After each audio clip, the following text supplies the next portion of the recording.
Yeah, hello today, July 26th. Actually, I'm going to quit mentioning the date because I actually want to just take the whole idea of the date, unless it's a specific important date. I want to take the whole date idea out of these vlogs. In other words, I want them to just happen when they happen, as opposed to pinning a day to it. Because not only that, does it add a lot of pressure to do one every day, but if you skip one once in a while, that's okay, I guess. It just, some people are very strict about doing a vlog every single day, and rather than mention the day, well, maybe I'll mention the day.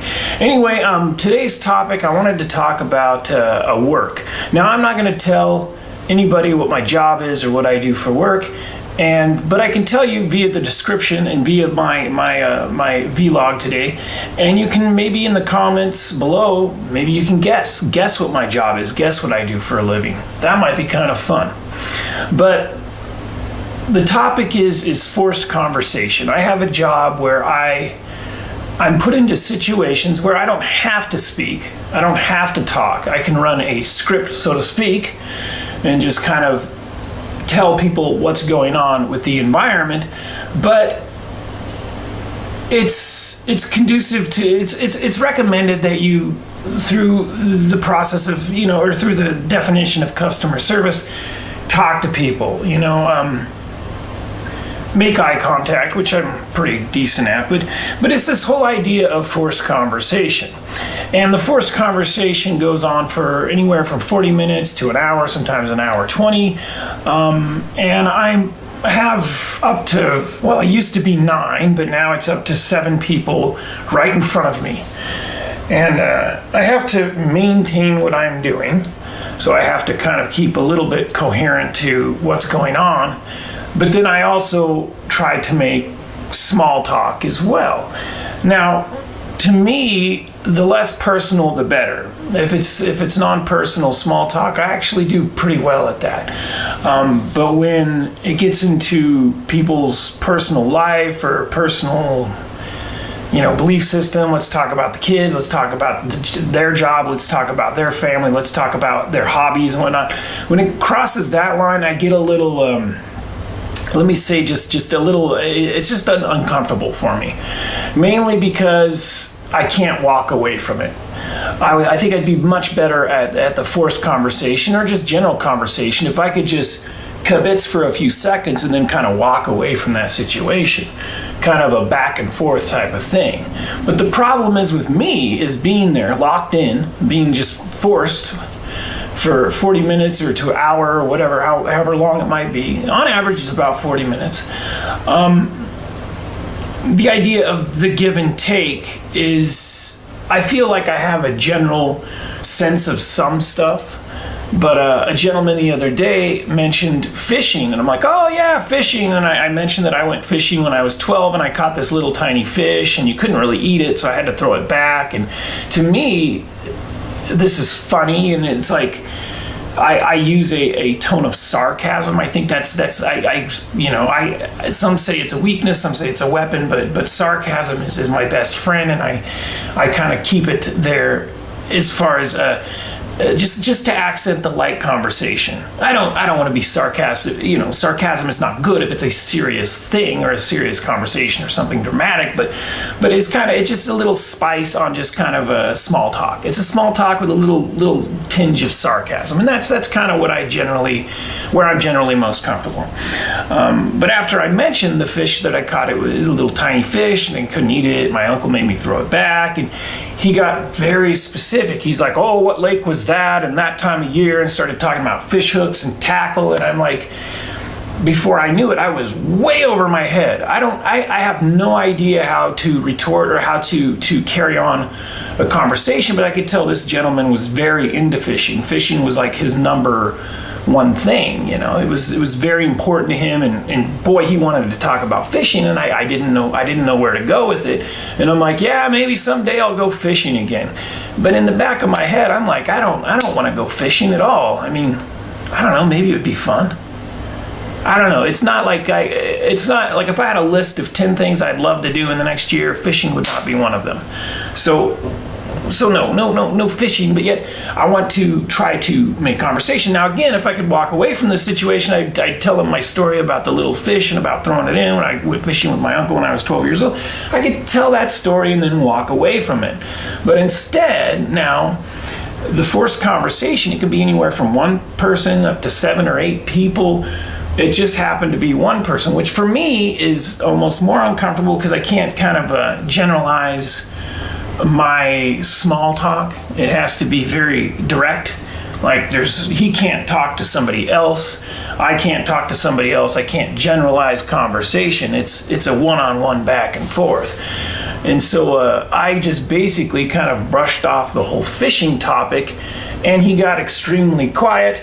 And I got a sense like he kind of, and again, I shouldn't put thoughts into people's heads or pretend like I know what people are thinking, but he had a sense, I could tell a sense that he was like kind of, if I could see a little bubble over his head, it'd be like, this guy doesn't want to talk to me, I went, no, not at all, Sports is another great thing that I don't know a whole lot about, but it's a huge platform of conversation that is very universal, But again, I'll talk about the local sports team and I'll be this and that, and I might know 1 or 2 players' names, but instantly that goes over my head very quickly.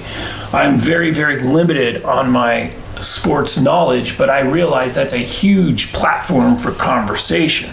So, I even thought about, well, maybe I should study some of the names and facts and things of, some of the local teams, depending on where you live in the country, everybody's got their jersey and it's usually related with where they live, and I'm kind of a fair weather fan. They're called a fair weather fan, which I enjoy the playoffs, not to the point where I'm going to put off, things I want to do to sit down and watch the playoffs, but I tend to kind of root for 1 or 2 teams in the playoffs.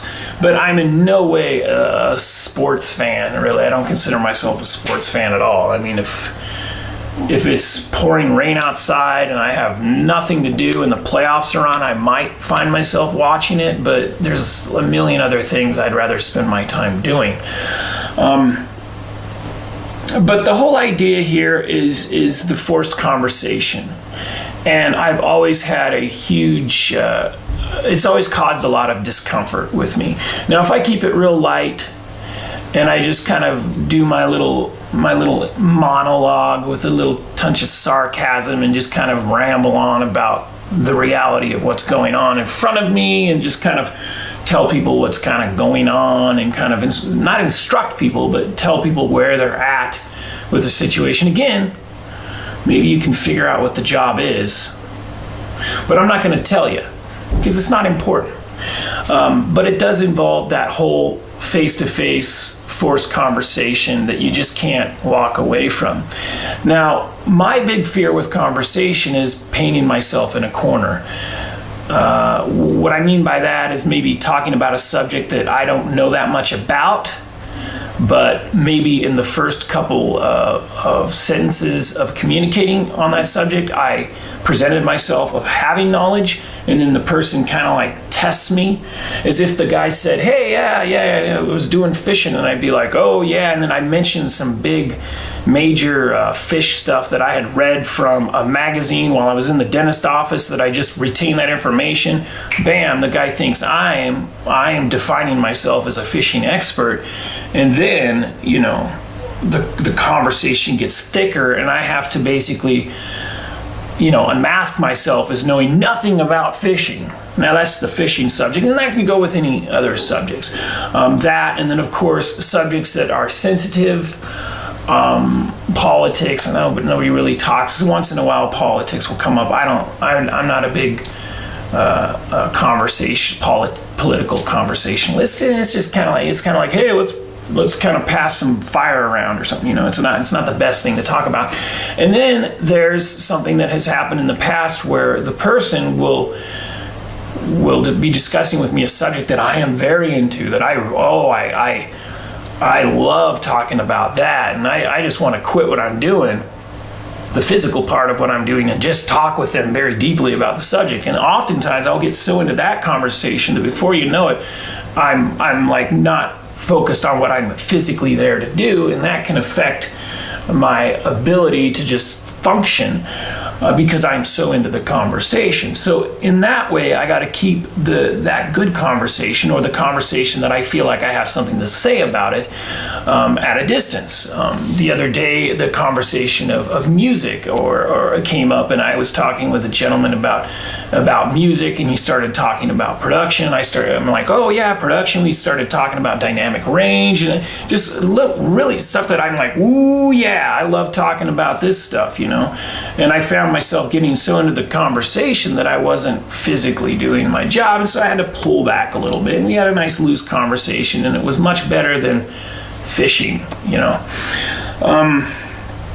But yeah, how do you guys feel? Forced conversation. I consider myself an introvert. I consider myself a creative introvert. That I believe that less words are better, but choose your words. Choose your I guess level of interest, or level of interest, but I try to keep conversation very light. You know, a little bit heavier than the weather, but much lighter than religion. You know, somewhere in there. You know, kind of like yeah. You know, larger than a paperclip and smaller than an airplane, I guess. I don't know if that made any sense. Anyway, so that's kind of the discussion today is how do you feel about, are you an introvert? Are you an extrovert? Are you the life of the party? Do you have a job that is forced conversation? I was in the going to the coffee place. I'm not going to mention the coffee place, and I went in there, and that is a level of forced conversation, but the whole thing's 2.5, 3 minutes tops. So, those particular people that work there, that's part of their job is, how's your day going? And oh, it's going great. Bam. How's your day going? It's going great. There it is, conversation. It's there, it happened, it's over. Cut and dry. I could have said, oh, and then got into a big, long tangent about my day, and I have done that in the past. And some people are very entertained by that, or some people just kind of roll their eyes. But to me, again, a little touch of sarcasm. It's funny. Some people are very entertained by it. But that's part of a lot of jobs. Sometimes I would love to have a job where I'm just like in the back, away from people, and just kind of, the introvert in me would love that, But no, it's something that a lot of people have to do in their job is talk to people, have conversation. If it's only for a few minutes, or if it's for, in my case, 40 minutes to an hour, sometimes an hour 20, it's part of the job. And so it's a delicate balance between getting too into conversation, because it's a subject you're interested in, and physically not being able to perform your job as fast or as accurately, or it's having absolutely no interest in what the person's talking about, and just trying to just trying to keep that on the surface, as far as, let's talk about the weather, and let's talk about, that's pretty much it, the weather, and how things are going with what is happening right in front of us right now. The script, if you will. But I have found myself, I'm very, very scripted. And I like to kind of keep to that script. A few little variations here. I have many, many phrases that I've invented over the years that I can just insert into the reality of what's going on in front of me, and kind of temper, just kind of ease the moment a little bit. The moment can be good or bad.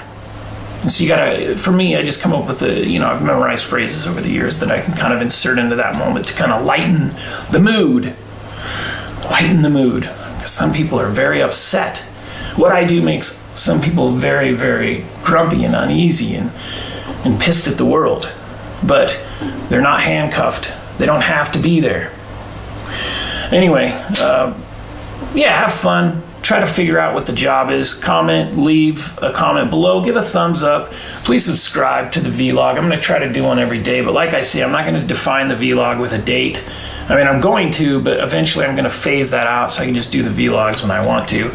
Conversation, I'll try to come up with a topic of conversation each day. Today's conversation is about, today's vlog is about forced conversation. And do you have to put up with that in your daily work schedule or in your daily life? Yeah, comment, let me know your story below. And yeah, if you have any idea what I might do for a living, yeah, go ahead and comment below. See if you can figure it out. It's kind of fun. All right, so I'm going to get out of here. I'm going to go get my bike ride in, probably go have a bowl of cereal, get a bike ride in, and then I might go, I got to vacuum. I got chores. I got stuff I got to clean up around here. It's kind of a mess. All right, so if you haven't already, please subscribe, comment, give a thumbs up, and we'll see you guys again. Thanks.